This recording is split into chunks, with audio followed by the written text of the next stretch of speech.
Welcome to the AA Podcast, our little corner of the web where we are not afraid to discuss tough questions like, when did nutrition, health, movement, and stress management become alternative medicine?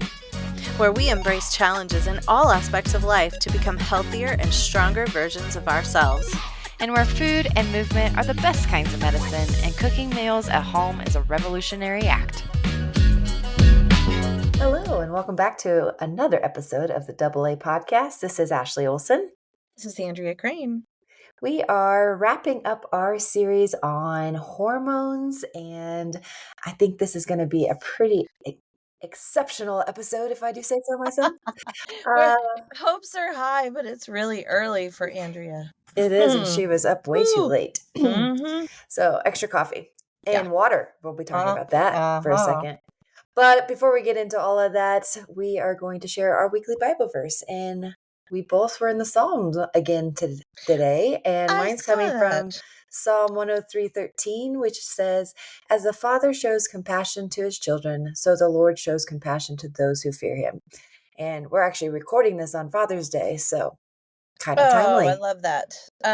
Okay, so mine is coming from Psalm 91, verse 14. The Lord says, "I will rescue those who love me, and I will protect those who trust in my name." Love it. All right. He is the good Father. Yes, he is. All right, Andrea. So the last 4 episodes? 3. I think it's been. Has it been only 3? I think it's only been 3. Yeah, okay. we did pretty good. Okay. We've been breaking down the primary hormones for women specifically. And I just can I just take a moment here? I would just like acknowledgement that I have been talking about hormones for 4 episodes, and I have yet to make a hormone joke. So the self-restraint involved here, I need acknowledgement for that, if you please. Well, Thank you. yes. I don't know what jokes that you have, but they're maybe not you can slide them in. They're not appropriate. Okay. Anyway. Okay. So great self-restraint on my part. Well, good job. I'm very proud of you. Thank you.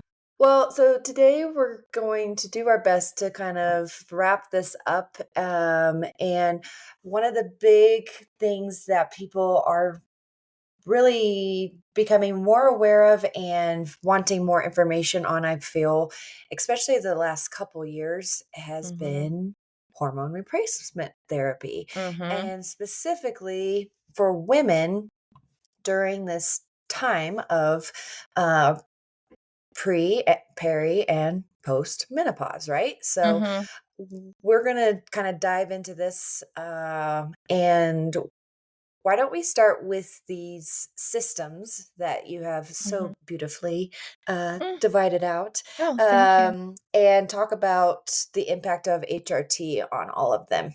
Sure. Yeah, and I just wanted to tell our listeners out there some of this information is going to not only dovetail but perhaps repeat some of what we've said in previous episodes on hormones, but I think that wrapping this up with sort of an overview and an FAQ about hormones and hormone replacement therapy is a good way to kind of put a bow on this topic, and also to kind of drive some of these points home, because this is, like, I can think of no more important topic for women. Like, everyone is going to go through this. Every woman, if she lives long enough, is going to go through this transition. It's something that is inevitable. It's either going to be surgically induced, chemically induced, or it is going to happen naturally. But either way, it's going to likely be a world shaker. So it's good to have this information coming in several times. And I'd also like to say that, like, more and more research is being done specifically on women in the last several years, which is exciting. So all of this stuff will just... Yeah, exciting, but also, like, why hasn't this happened before 2024? Yeah. But some of the research that's coming out one, I think confirms things that we already Mhm. knew, Yeah. but, also really just kind of puts it all into perspective of like Mhm. Yeah. it's not pretty and there's probably not a lot that you can um forego in terms of like some of Right. the side Mhm. effects of this time.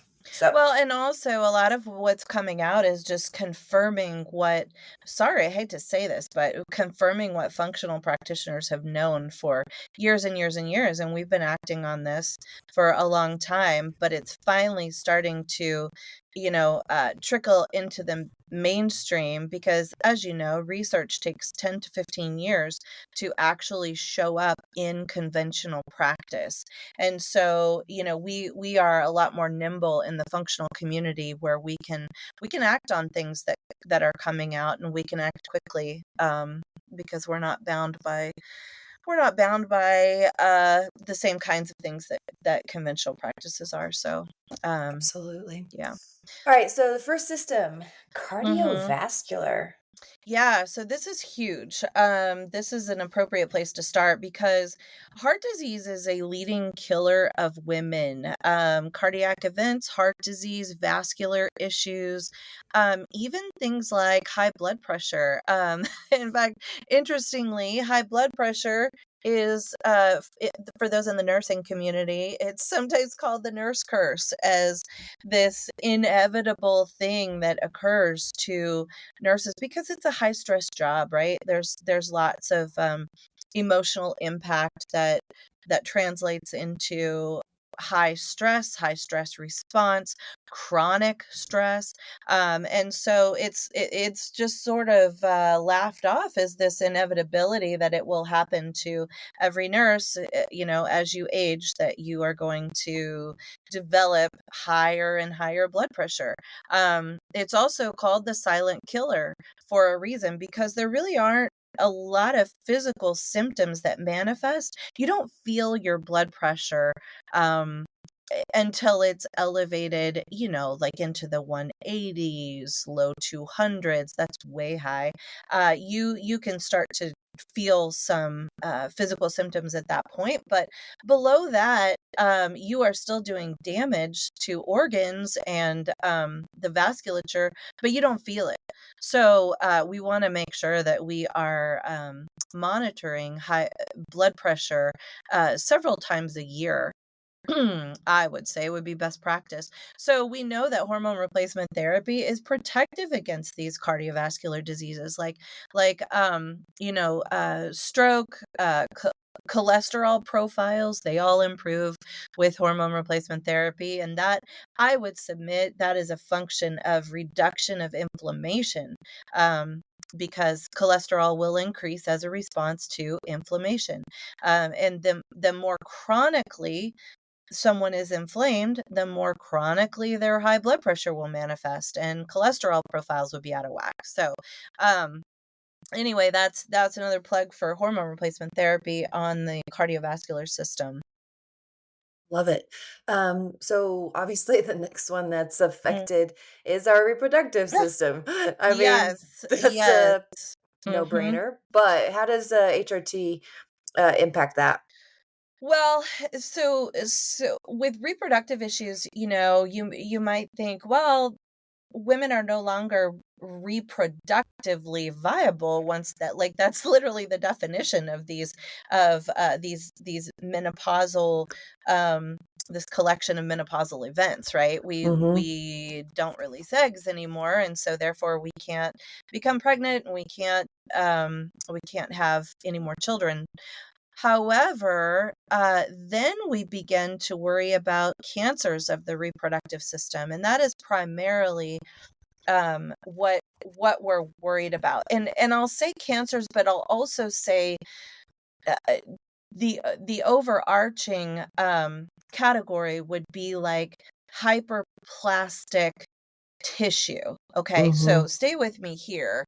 Um, I'm talking about the ability for tissue to keep regenerating, and not in a not in a normal way, but to keep those cells continue to divide and divide and divide and multiply.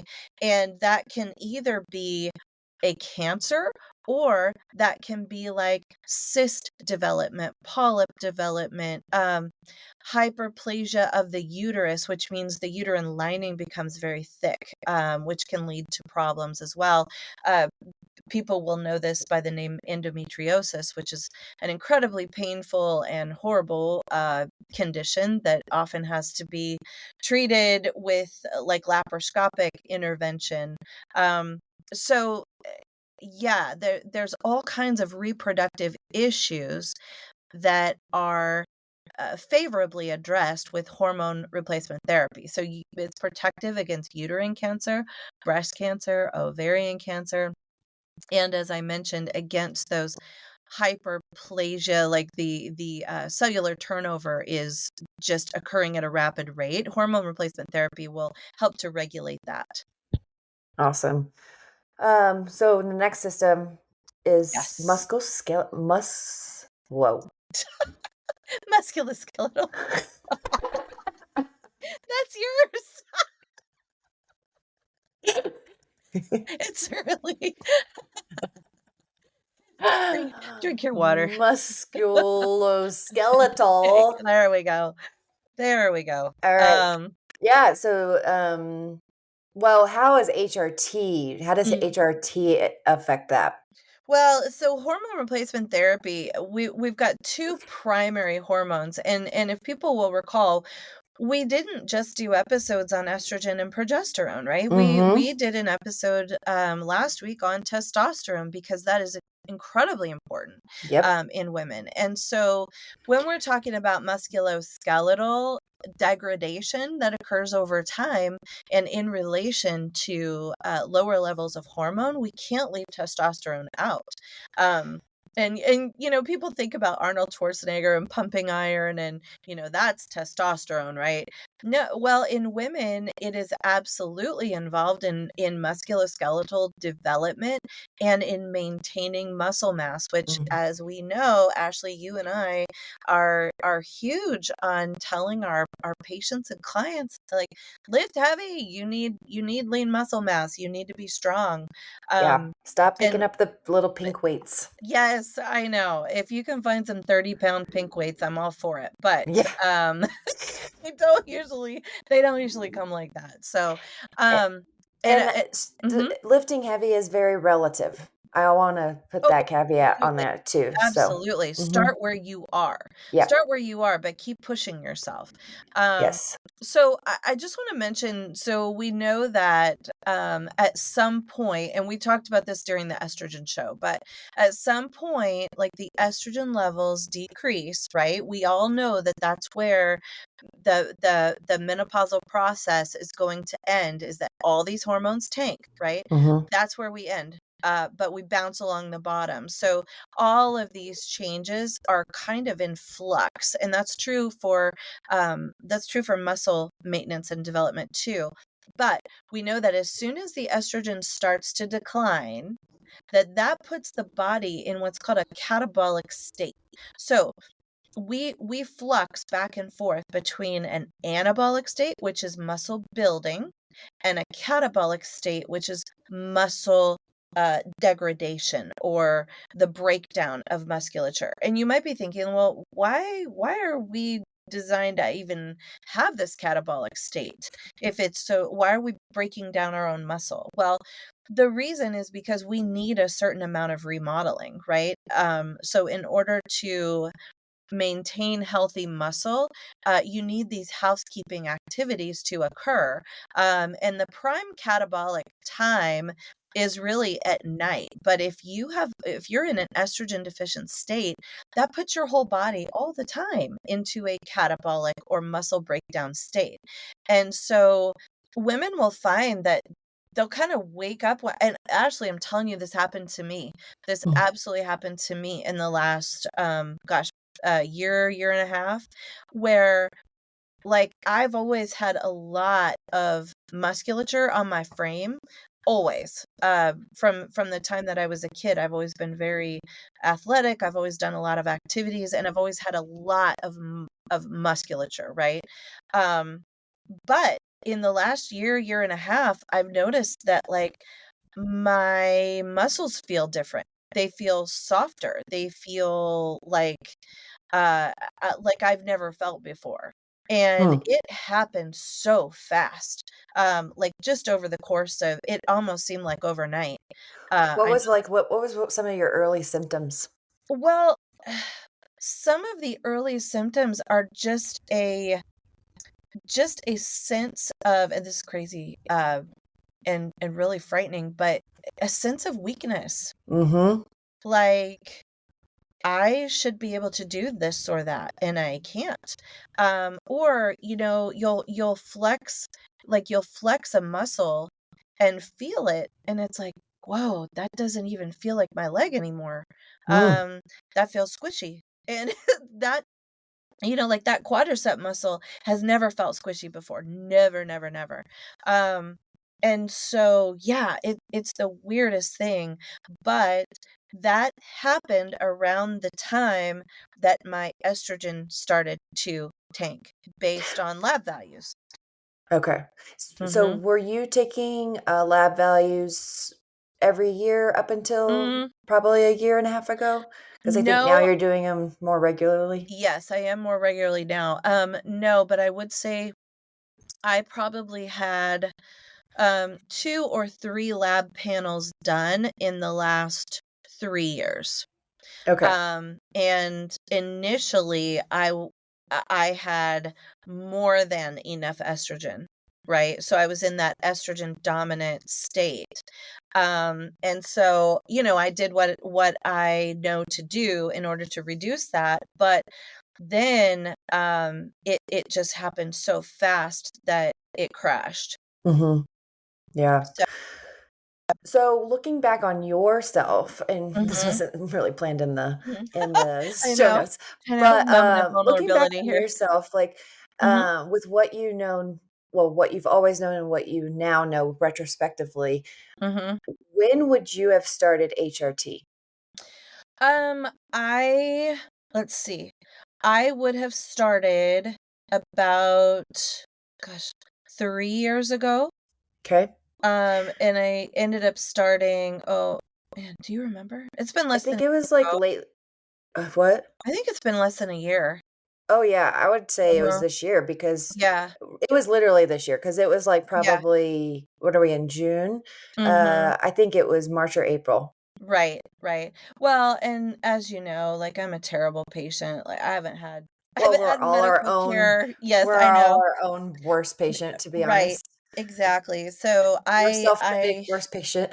right, yeah.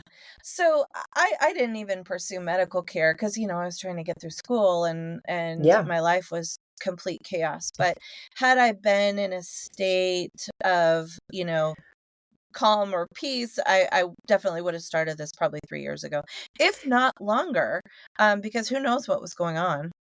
So, Andrea, you're 52? Hey, listen, not for a couple A weeks couple more weeks, or okay. yeah, yeah. So just thinking of, like, timeline, Mhm, obviously, perimenopause typically starts mhm. mid-40s, right?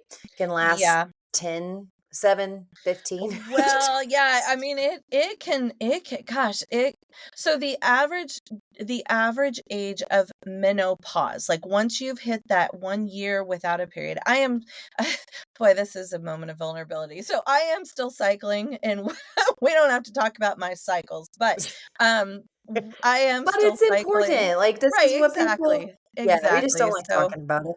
yeah, yeah, but, so I'm on the later end, but that is protective, right? Because you want your own hormones for as long as possible. So I'm grateful for that. That especially since like every woman in my family that I can think of has had, these hysterectomies, sometimes radical Mhm. hysterectomies, to include ovary removal. And so I'm the only one that I know of that has gone through a natural menopause. Wow. So yeah, but I think it's due to a lot of the changes that I've made in the last 10, 12 years. Yeah. So with HRT and what we know about Mhm, it, and mhm. knowing that starting earlier than later is probably Yeah, better when you need it. Yes, when you need it. absolutely. So Mhm, as a woman, say that's listening, even for myself, like mhm, going into our 40s, mid 40s, mhm. one, we need to be getting our hormone panels checked probably on Yes. a very definitely right now for Annual. me annual Mhm. basis. Yep. Then talk to me through the process. So like, okay, so maybe in like 5 years for myself, I'm noticing my hormones are starting to kind of fluctuate. And I'm Mhm. like, okay, I probably should start maybe getting checked twice a year just to kind of see where things are at, Yeah, or not so necessarily. that's a really good question. So here's what I do, and I'll tell you what I do in clinical practice. So if I've got a woman that is in her 40s, I check hormones annually on my patients. And if we start, so it's very symptom driven. So, for instance, like, you and I talk every day. But if you start telling me that, hey, there's some weird stuff going on, I am not feeling great, I've got brain fog, or I am bloating, or I have musculoskeletal aches, or, this or that or the other, then I am going to recommend, if you were my patient, I would order a hormone panel, probably starting every 6 months at that point. And I would definitely get it at the onset of symptoms. And then we'd see what it is. And then, if it's not wonky, then okay, 180 days. Let's get another one and see where we're at. And again, I've mentioned this before. I draw serum levels, like blood serum levels. These are blood tests, because you can do the urine or the salivary testing, but like I mentioned before, it's incredibly expensive and almost cost prohibitively so. And so you get great data from that, but how many times can people afford that? And Mhm. so I like to be really mindful of my patients and their pocketbooks, because this all of this stuff is really, really expensive to take care of yourself.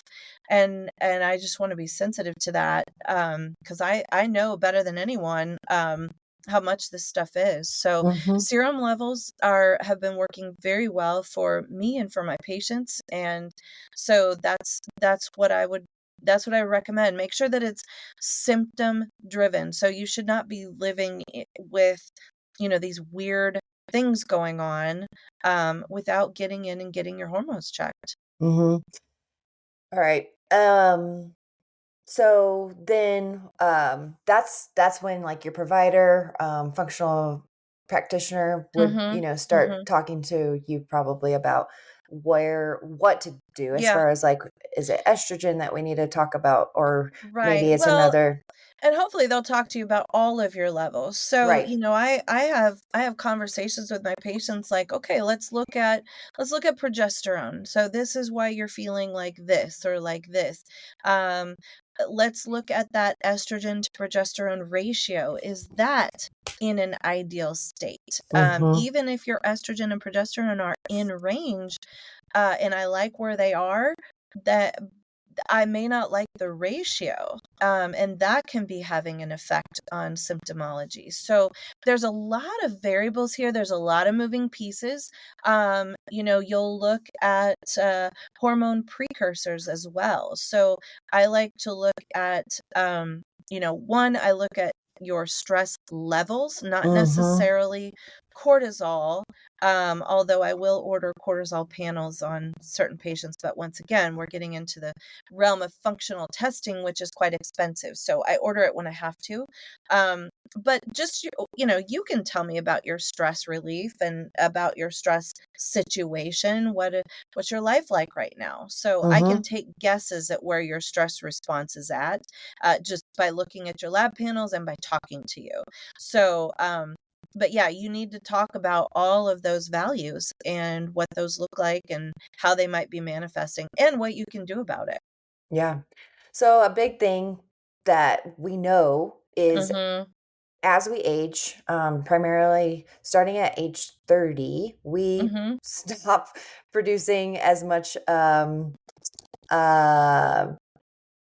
muscle mass. Mhm. Right. So It's harder to prime build. time to build muscle. If you're listening, if you're in Yep. your teens and 20s, Whew. get after it. I Yeah. cannot stress that enough. I didn't Yeah. start lifting until I was 28. Mm. And man, if I would have Yeah. known what I know now, I would have been pushing Yeah. that much harder. Well, However, I didn't start in my till my 40s, yeah. and which is just so frustrating. Again, And always very the active, but change that Andrea's Mhm. body made when she started lifting, Mhm. wow, that was impressive. Yeah. Yeah, so when we know after the age of 30, the Mhm. muscle, building declines, Mhm. and so we have to work that much harder to maintain, Yeah. but also to even want to build. And Mhm. as you know, if you have been listening to us of any remote time, uh, Uh-huh. we are big pushers of protein and not just um, protein in general, but specifically animal based Yep. protein. Yep. There are plenty of studies out there that say animal based protein is prime for Yeah. building muscle. And Yeah. we've talked about that on our protein episode, so go back and listen to Mhm. that. We don't need to rehash all of Mhm. it, but there are different types of protein. And the reason why animal protein is so key to building muscle, lean muscle, is that it contains the amino acids that we need to be able to build. Yeah, it's the essential. So I always call leucine the queen Hmm. Yes. of the branch chains. So there's branch chain amino acids, and those are absolutely essential for muscle building and maintenance, and queen among those. So Hmm. there's leucine, valine, and isoleucine. And of those, leucine is really the queen. Without her, you cannot build a muscle, you cannot Hmm. maintain a muscle. So it is a muscle initiating amino acid. And the cheapest, most available, most palatable, most cost effective source of leucine is animal protein, Yep. period. Mhm. And if you, so we're kind of going to break down a few of these proteins that you've probably heard of and that are Mm-hmm. super popular. First of all, our favorite, one that is also relatively cheap to obtain, Mm-hmm. and you can literally get it at Costco, Walmart, like Yeah. it's Mm-hmm. everywhere. Yep. Is And whey protein. it's highly palatable. Like, Yep. you can get it in 1 million different flavors. Yes. There is a reason why bodybuilders have been using whey forever. Like, it's just the OG. There really Hmm. isn't anything superior to whey protein. Again, it's an animal protein. So it comes from dairy. It's an extract of dairy protein. There are two major protein fractions of dairy. One is casein and one is Hmm. whey. Yes. Casein, in a complete dairy protein, casein is, I want to say casein is the 70% fraction. So it there's a lot of it in whey. Hmm. Or I'm sorry, there's a lot of it in dairy protein. Whey is Yeah. the smaller of the two fractions, but they make whey protein isolate where they, separate it from the total dairy protein. And you find that stuff anywhere and everywhere. It's so Mhm. easy to come by. And again, it's a lot of these formulations aren't perfect, right? They're Mhm. not sometimes I object to the sweeteners that are in them. Sometimes I object to, there's absolutely no need to put dyes Like in there. dyes, yeah. Yeah, Mhm. sometimes there'll be fillers in there and other ingredients that I'm not crazy about, but you can find relatively simple formulations of these things, Mhm. and don't let perfection be the enemy of progress. So Yes. if you're not hitting your protein numbers because you can't find the cleanest way on the planet, that is cutting off your nose to spite your face. Um, Mhm. so yeah, just find some way that you that you can stomach the ingredient list literally, and get after it. Yeah, and Andrea has one that she loves. It's, Optimum Nutrition Mhm. Gold Standard, but it's Yeah, the it's the gold naturally label one. flavored. Mhm. It's the Yeah. naturally flavored one, so just, Yep. I think it's in green. It says naturally flavored and then gold standard underneath. But, and That then sounds right. Ascent Nutrition is one of my favorites Mhm. too. It's sold at Costco. You can either order it online or they have the chocolate version only in stores, at least here Mm. in Colorado. But there's plenty of them out there that are relatively quote unquote clean. Yeah. Now, when somebody has dairy sensitivities or is lactose Mhm. intolerant, what is Mhm. your recommendation on that? Well, so when people are lactose intolerant, they can often do, if it's a true lactose intolerance and not a dairy sensitivity. So for all of you with autoimmune disease, and if you do better off dairy, I'm not talking about you. I'm talking about the people with the true lactose intolerance. Like, they eat dairy and within very short period of time they start to have GI upset and that kind of stuff. Um, that's actually not doing any physical damage to their bodies. It's Mm, it's literally just gas and production of that gas from the breakdown of lactose by the bacteria that's in their guts, so because they don't way have the different than lactase. gluten. Way different, way Yeah. different. And it's way different than those folks who have autoimmunity that is mediated by dairy protein. So this is completely different. Mhm. So lactose intolerance, if you can tolerate the side effects, then sure, go to town, get some whey, it's fine.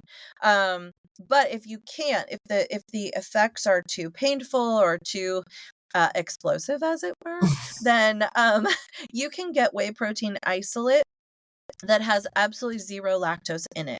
Mhm. And in fact, they are even making formulations that are like fruit flavor, that are clear, they dissolve in water. So yeah, there's all kinds of options. So no excuse to not be availing yourself of whey, again, unless you have a sensitivity specifically to whey protein. Yes. So the reason why we like whey is it gets into the bloodstream within 20 to 60 minutes after consumption, Mhm. whereas casein takes about 3 to 4 hours. So Mhm. we're looking at optimization. Also, casein tastes disgusting. I'm sorry. I've never Okay, had now wait a one. second. I have Wait. never had one that tastes good. Okay, so Ashley, they are making some good casein. So here's my Okay. plug for I haven't casein. had one. I like to have people take casein at night. Yeah. So because it takes longer to absorb, there's also some different properties with this. It's good for blood sugar stabilization. Mm. So because it takes longer to absorb, it's almost like a slow release formulation. Um, you get that stabilized blood sugar throughout the night, which can help you stay asleep. I was Um, going to say, we talked about uh-huh. that in the sleep Yep. episode. Yep, absolutely. So the other big gold star on casein is that it inhibits catabolic activity. So remember when I talked about catabolism occurring primarily at night? Well, if we want to maintain musculature, which that's what we're fighting so hard for as we age, is to maintain our musculature. So we're fighting against that catabolic state. And one of the tools in our arsenal is casein, because if I will have people drink it at night, and that will inhibit the body's catabolic function so that it's not breaking down so much muscle at Mhm. Well, nighttime. maybe, you could send me some links to put in Okay. the show notes. Okay. 'cause I used to buy casein and it was disgusting. I ended Okay, up cooking with it because it's like a flour. It was more like a flour, and so it uh-huh. actually cooks really well Oh, for, like, okay. protein breads and things, Oh, sure. muffins and stuff like that. Well, so listen, I recently found out, so this is a little embarrassing. I have been recommending my patients to get these protein shakes. I literally have one every single day of my life. I take them into work with me because it's just I'm really busy and it's just easy, right? They're pre-made protein shakes. They're the ones I get at Costco. Do you Oh, the remember Premier Protein? Premier? Yes. Yeah. So girl, I thought Those are those are good. casein. Yeah. They're casein, and they taste great. Mhm. And so, yeah, I have been recommending them because I thought they were whey, but they're not. They're casein. Yeah. So, that's an example of a really good one, I think. Yeah. But It's it's a not the pre-made. cleanest ingredient, No, it isn't. No, it isn't. so don't judge us on that, I think but it's sweetened with acesulfame, which I'm not crazy about. But again, it's the I need the protein and my body's in a resilient state so I can handle the little tiny amount of unauthorized sweetener. yeah. There's also Fairlife protein shakes Oh yeah, too. yeah, those are Um, great. so Yeah. those are really high in protein. I would have to look and see what they're made out of, but if Mhm. they're casein or whey, I think they're whey, but, Yeah. I anyway, think they are too. we definitely promote, whey, casein second, and then, of course, the beloved collagen. We love our Yes. collagen. Yeah. Now, Hmm. we don't recommend this as your primary source, No. and that's because it is not a complete protein, correct? Right.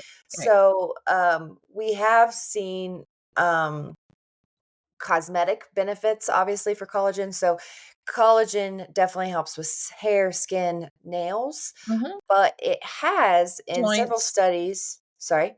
Joints. Oh, yes, joints. Mhm. But in several studies, collagen protein, in conjunction with resistance training Mhm. has, shown significant increase in fat-free mass. So, um, Which is muscle. which is muscle. Mhm. So we definitely love our collagen. We don't recommend it as your primary supplementation source, Mhm. but we definitely recommend we both have it in our coffee every morning. Yep. Um, and I for sure like if I go out of town for a week and I don't Mhm. take my collagen, I definitely notice a difference.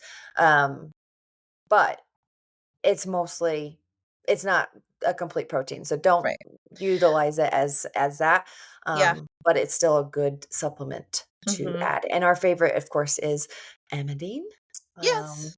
Tamantine. so you can do the Vital, that's totally fine, honestly, I think I've broken down the cost comparison, and amidine is still cheaper, but if it's more convenient for you to do, Mhm. Vital since it's at stores, then Yeah. go for it. Yep. Okay. And so, that's kind of the skinny on proteins. Mhm. But then there's also exercise Yes. and that anabolic stimulus. So Ashley, this is kind of your realm. Um tell the folks about muscle building in menopause and how do we do this? So as we already talked about, we stop um, getting lean muscle mass after the age of 30. So it's already in a decline. We're already fighting an uphill battle with that, right? Mhm. And so once we hit that menopause state or pre or perimenopause state, Mhm. um, it's showing to be even more significant. Now, that doesn't mean that it's impossible. It just means that we have to be a little bit more strategic in how we exercise. So a Mhm. lot of times, you see these women in their 30s, even early 40s, and they're doing these hit trainings, they're shredded, and so they're promoting like, oh, we need to do high intensity um, as our primary focus. Mhm. But what we're seeing is that if we can reprioritize strength training to Mhm. be our primary source of Mhm. exercise and then supplement that cardio, specifically that zone 2 cardio with some hit at the end or Yeah, intermingle. tell people what that is. When you're talking zone 2, what do you mean? Zone 2. So, let's see. There's like a formulation. Let me find it. It's like 60 to 70% of your max heart rate. Mhm, So mhm, 220 minus your age. So let's see. Let me do my math. So that would be 180, 181 for me. uh-huh, mhm, So 181 would be my max heart rate. Doesn't mean I can't go over that. That's just kind right, of like a simple math. So 181 times say 65 to be in the middle. So we are seeing about that 117 to maybe 130 for myself, mm, is my zone 2. okay, yeah, that makes sense. And then so that's a good range to kind of be in.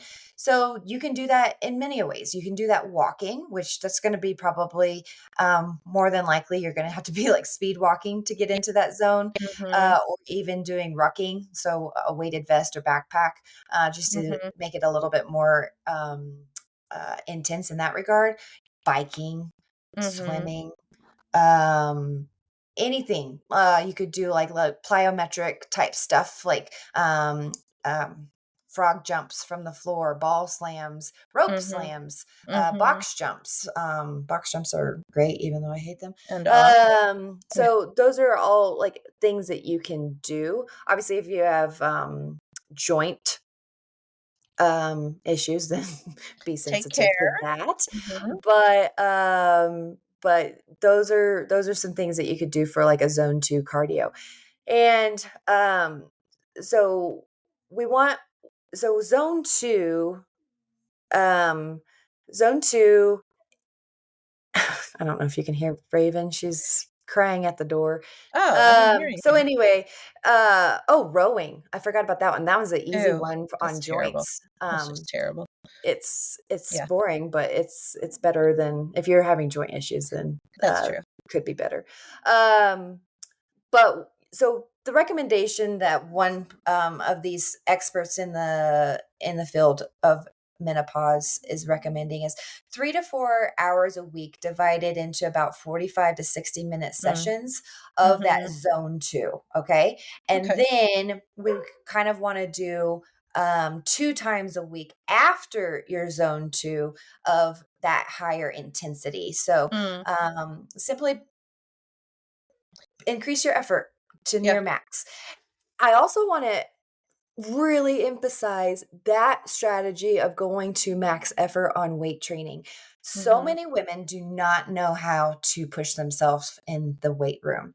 They do their sets and they're like, "Oh, mhm, that was hard." And I'm like, and I'm looking at them and I'm like, "I see effort, but I'm not seeing max effort." And it's a very mhm, uncomfortable, even for yeah, myself, zone to get into because it's weight training. And so mhm, there's obviously um you have to be careful. So right, be smart about when you do go max effort. If you're especially on back squats, if you're doing barbell back squats, if you don't have somebody spotting you, right, highly recommend being in a cage that has safety arms, arms, mhm, safety arms on it, so that you're not killing yourself on that, right, literally.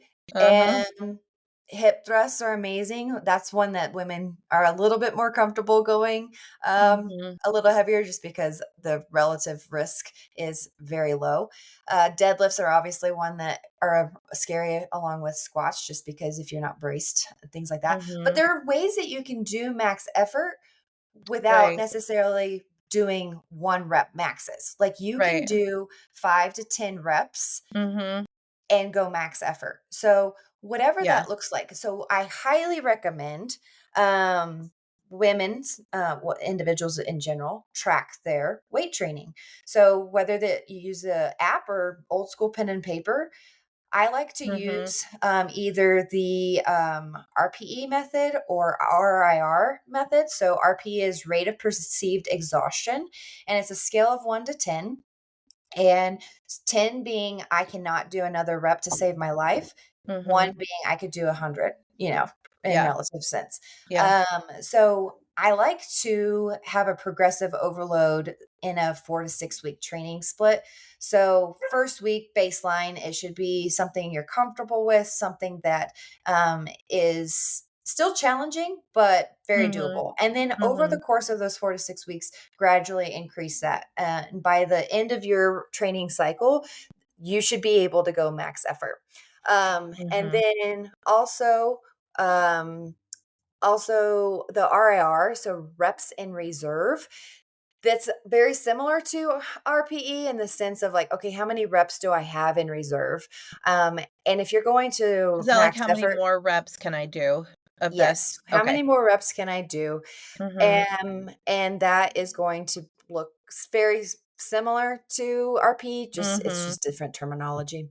But something to remember is I'm big on functional movement as well as Mhm. functional nutrition, right? So Mhm. yes, I'm all for weight training, but I also want to make sure my athletes, and that's another term that I want you Yes. guys to get down in your head. If Get you are weight comfortable. training, Yep. you are an athlete and you should be training like an athlete. Don't Absolutely. just go willy-nilly into the weight room and just go Mhm. through the motions. I want you to be super specific, mindful. There is Mhm. so much to the brain muscle connection. It is incredible.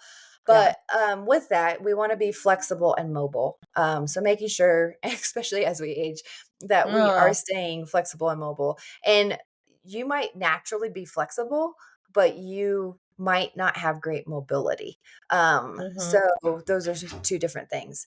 And then we want that aerobic health, obviously. So Mhm. getting the metabolic health in line, which we all hate but is necessary. And then of And course that I've you're already talking mentioned, cardio, right? yep, Yeah. cardio. So what we just Mhm. talked about, doing that zone 2, and Mhm. then ending with some sprints. Then carrying the load. So AKA get out there and lift.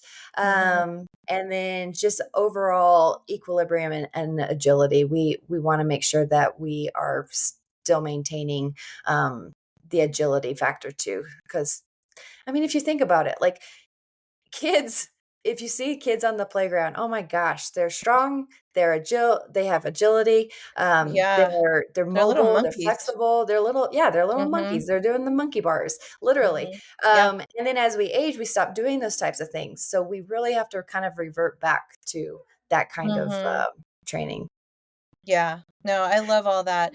And, if Ashley's kind of speaking a foreign language, this is all the realm of the personal trainer. Like that's what they do. Mm. And in fact, a lot of people don't know this, but personal trainers often don't program for themselves. They just like you do, they will farm that out to another personal trainer. And I Even 100% do. uh-huh. Like Yeah. I I know how to train for my I know how to Yeah. program. I Of do it all the course. time for my clients. But there's something different for when you Mhm. have somebody else program for you. It Yeah. gets you out of that little comfort zone, and kind of just puts things into perspective. Mhm. But Absolutely. yeah. Yeah, no, that was great. Thanks for going through all that. So the next system that we'll talk about is the integumentary system, or the skin. And so I wanted to talk about loss of estrogen and what happens to the skin. Now, this is also some pretty profound change, because as that estrogen drops, again, I mean, I talked about the fact that some of these changes seem to occur overnight. Skin is one of the things that also seems to happen overnight. Um, estrogen loss leads to extracellular degradation, which, in a nutshell, that's just a fancy way of saying skin dryness, wrinkles, atrophy. So, the musculature, the fat, the collagen underneath that's holding up the skin, that all that all starts to atrophy. And so that's literally why our faces change. But we get changes in skin integrity all over our bodies. So it's not just the face that changes. Also, impaired wound healing can be problematic with low estrogen. So, and this is a problem because of compromised barrier function. So, when you have a wound that doesn't heal, obviously the skin is our most important frontline barrier that keeps the external environment out. And so it's really important for body defenses that we maintain that barrier function of the skin. So also, loss of, I mentioned collagen, loss of elastin and fibroblast function and production, vascularity, and then also hydration. So, as we get older, the percent of our bodies that are water goes down. So, Mm. babies are little bags of water. They are so much of them is hydration. Like, it's just they are water, water, water. And then as we get older and as we age, those percentages of body water go down. And so we want to make sure that we're hydrating. But yeah, all of this leads to big, big changes in skin. A lot of women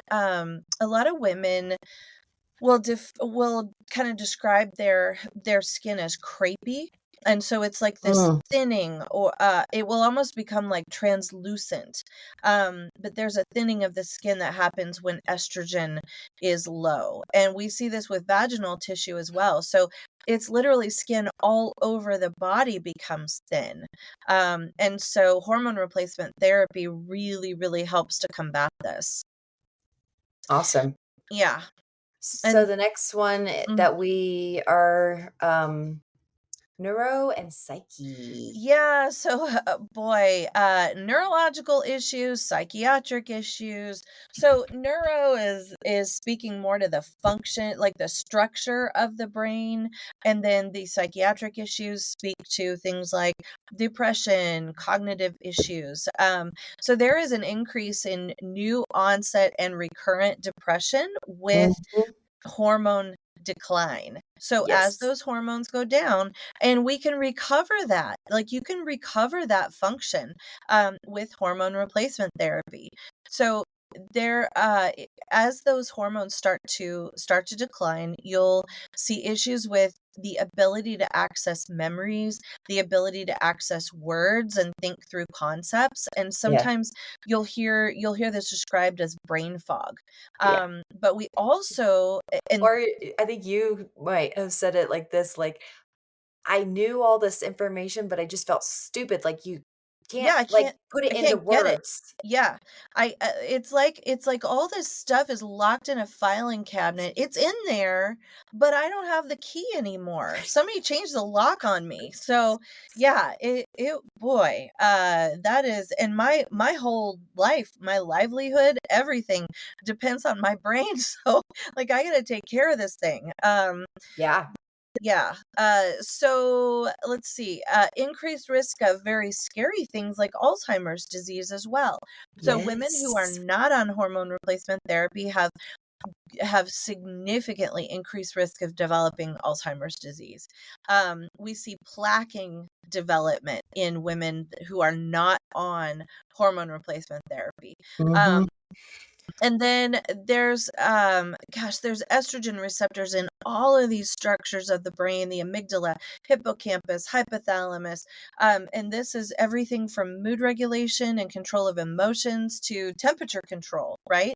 So people people who've had a hot flash, you know it. Like, you know it. You feel like you are on fire from the inside. And that is regulated by by hypothalamic control.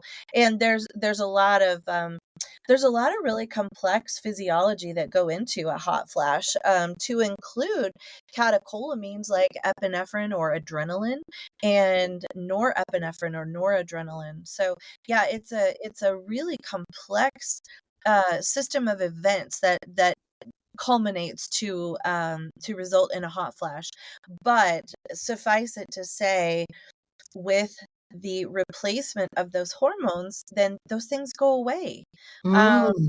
so all systems improve generally well after the menopause transition. So in some women, they will notice, like, if you go through a natural menopause and opt not to have hormone replacement therapy, once you're several years into that postmenopausal state, sometimes all of your functions will improve and come back. Sometimes not, though. Um, so we can keep that from happening with the administration of hormone replacement therapy. Now, what I find interesting is that we've known about these cognitive benefits of hormone replacement therapy. Like, this has been acknowledged since the earliest. I found papers from before 2012, and which is interesting timing, because in the 90s, that's when we had this Women's Health Initiative study data come out and really impugned hormone replacement therapy, and then nobody was doing it anymore because there were, all these so-called risks, which we've talked about, a gross misinterpretation of the data, uh, and so we just sort of applied these blanket recommendations that no longer were women getting hormone replacement therapy. And so, but we've known about the neuro and cognitive protections. They were acknowledged since even before 2012, but no changes were made. Like, women were still not offered hormone replacement therapy, and that goes on today. There are primary care providers, plenty of them, that will not offer women hormone replacement therapy. In fact, they'll offer you all kinds of antidepressants. They'll offer you Mhm. all kinds of psychiatric and neuroleptic drugs, but they will not offer you hormone replacement therapy, which I find just absolutely catastrophic. Um, It just kinda maybe shows their lack of progression in learning. well, yeah, I mean, how about lack of professional curiosity? I think if Mhm. you don't have well, anyway, this is just my opinion, but if you don't have any professional curiosity about physiology and what's happening with your patients, and you don't continue to learn, then I don't think medical practice is for you. That's just my opinion. So anyway, Yes. I don't feel salty about that. So another system that is greatly affected is Mhm. GI, and Oh, you it's betcha. I mean, we already talked about we've talked about many times, recently in episodes of that brain-gut connection Oh, yeah. and Mhm, how the brain is literally or the gut, sorry, is a second mhm. brain.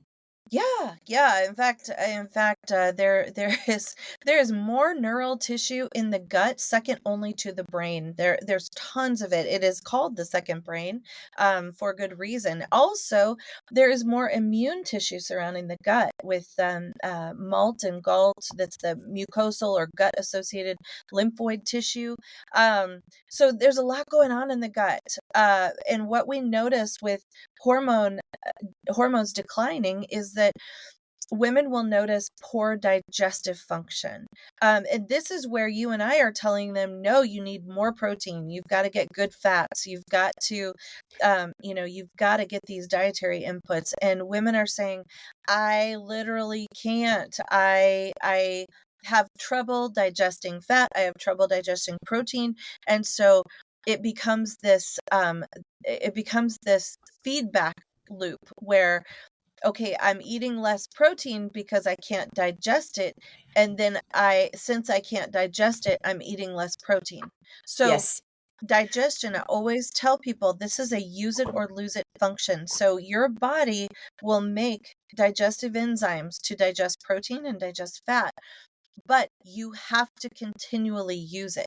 And so instead of backing off on the protein, the animal protein that you eat, or, and I don't want to leave out vegetarians here. There are ways to get complete proteins with vegetarian options, but primarily it's much easier with animal protein. So with those sources of protein, though, you need really robust digestive inputs, and the more you use that function, the bigger that muscle, if you will, gets. And so your body will increase digestive enzyme production in response to eating protein. Also bloating, gallbladder issues, lots of women experiencing gallbladder issues. And again, this is all about that protein and fat digestion. So you and I both know there's only three macros, right? There is protein, fat, and carbohydrate. That is it. And so if you are really backing off on the protein and fat, what are you left with? You are left with a diet full of carbohydrate. Now, you and I also talk about the importance of carbohydrate in women. It's very, very important. These carnivore lifestyles, these really, really strict keto lifestyles, they do not serve women well long term. Um, but all of that to say that I know so many women who are in their 40s, 50s, and 60s that their diet becomes all carbohydrate, right? Because they can't digest protein and they can't digest fat, and so they're left with carbs. And they think that's the only thing they feel good on. But it's just because they have not used those functions for so long that they need to slowly introduce the protein and the fat again. Mm. Well, and, it's kind of, we're kinda ending out that era where fat was demonized, Right. Mhm. and Yeah. so we went several decades where fat was the fat if you're Mm. eating fat, then you're obviously fat. And Mhm. so I've had clients that are, perimenopause, and we Mhm. actually increase their fat Yeah. intake, Yeah. healthy fat, Yeah. good fats, Exactly. Exactly. and they actually lean out Yep. because their body is actually thankful Right. for those nutrients, and they're Well, and actually their being able to brain eat. too. Oh my gosh, yes. Yeah. Yeah. Yeah. So all 3 macros are great, but Mhm. there's ones obviously protein is the king, queen, Mhm. whatever, Mhm. and then we also need those healthy fats. Yeah, for sure. So, and then obviously the endocrine system. Mhm. So Oh my goodness. Yeah, so these are big topics, but I'll just glance over the top of them. Hormone replacement therapy is protective against diabetes. Also, if you go into perimenopause with diabetes, it is much, much more difficult to control if you don't have hormone replacement therapy on board. Also, hormone replacement therapy is protective against osteopenia, osteoporosis. So that bone density that we fight so hard for, there is a beautiful combination of just two things to maintain your bone density. And guess what? Neither one of these is milk. So calcium does not figure in. We get plenty of calcium in our oh, diets. yes. Okay. Yes. So that was a dairy industry. That was a dairy industry campaign that you got to drink all this milk for your bones. No, that is not true at all. What you need is weight bearing activity. Like we keep saying, Mhm. lift heavy for your Yes. bones. Yes. And then also estrogen or, hormone replacement therapy in general is protective against osteoporosis. So also protective against thyroid imbalances and stress response. Like if you're getting the impression that wow, there's not really anything that these hormones can't do. You're kind of right. They touch absolutely everything. Hormones, the changes that they make in our bodies are long lasting, and they are widespread. So that's kind of the end of the body systems. And then I wanted to mention longevity. So this is how long will you live? And is there any data on whether or not you live longer with hormone replacement therapy? And I found a really, really great study actually done by an actuarial society in England. Now, the actuaries, these are the these are the people who can basically tell you when you're going to die. They work for insurance companies. They are math whizzes, and they live, die, eat, breathe, drink data. So, an actuarial society in England poured over data from 100,000 women, over 100,000 women, Wow. And they found there was a 9% drop in the risk of death from all causes in women who were taking combined estrogen and progesterone therapy. Which, I So, mean, we already talked about what it's mhm, doing for these other systems. right? It makes total sense. Yeah, of course it does. Now, and that doesn't even touch on testosterone replacement, which we are going to get to in the next episode because Yeah. This one went a little longer than I think it we both thought. So we are going to extend this one more episode, which is in true Ashley and Andrea fashion. yeah, I know. I have a lot to But say. this was fascinating. It's just Yeah. there's such cool research out there. And, Mhm. that's the thing. Andrea touched on, personal training. And I just have to say too, as well with like how she even talked about like doctors not being open, I guess, to other or We're learning different. curious to find out. Yeah, Yeah. curiosity. They don't have that Mhm. curiosity. I have to say it's the same for personal training and Mm, people that are helping you with your nutrition. If they're mm, stuck in their, ways and they mhm, have not evolved, I cannot tell you how much I've evolved since I mm. started my Yeah, fitness journey. yeah. And Me I'm too. pretty much black and white comparison to when I started to now in the sense of just the functionality part Mhm. of how I do my nutrition. And, you know, that has taken a lot of um, uh, humbleness on my end. And so just being able to learn Yeah, and realizing I don't know everything. There right. are definitely gold standards that I've stuck to over the years, Mhm, but as well as, you know, those individuals that are wanting to be curious and they want to grow and they want to continually learn, I think it's very important to find somebody like that, whether you're looking yeah. for a doctor, primary care, or if you're looking for a personal trainer and Mhm. somebody to help you with your nutrition. Yeah, Um, absolutely. so anyway, the next episode we're going to dive into some of these frequently asked questions. So if you are like, where do I find a reputable HRT, a specialist, or how do I get into Uh-huh. knowing if there's supplements that are better than others, or maybe I'm I'm already in menopause. Is it too late to do hormone replacement? We're going to get into Mhm. all of that next episode, so definitely tune in. And as always, we so appreciate ratings on whatever platform that you are listening on, and we love hearing from you. I've gotten a couple messages from people being like, hey, that was really awesome information. And we'd love just to hear that from you because that helps Mhm. us know, hey, we're putting out episodes that speak to you guys.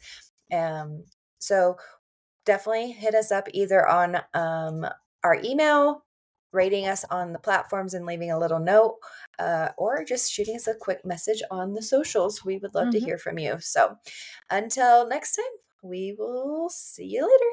Bye.